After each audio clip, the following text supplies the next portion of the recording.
etdik və 6-cı məsələdə imamın məsuliyyəti. İmam cəmaat namazında yalnız Fatihə və surəni deməklə məsuliyyət sahibidir. Misal, təkbiratul ehramı dedi, Allahu Ekber, ondan sonra Fatihə və surəni oxudu birinci və ikinci rükətdə. İnsanlar iqtida etdiyi zaman yalnız onun Fatihə və nədir, surədə ona nədir, tabi olarlar. Necə tabi olarlar? Məsələn, imam Fatihə və surəni desə və ona qoşulan, iqtida edən şəxs heç nə deməsə, yəni yenə də ona iqtida etmiş şəkildə olur. Həmçinin müstəhəbdir ki, misal, məsələn, Bismillahirrahmanirrahim ki, imam dedi, nədir, məmun da desin. İmam Fatihəni oxuduğu əsnada məmun la ilahə illallah desin.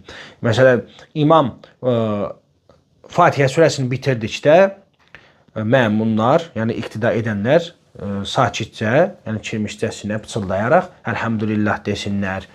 Bunların hamısı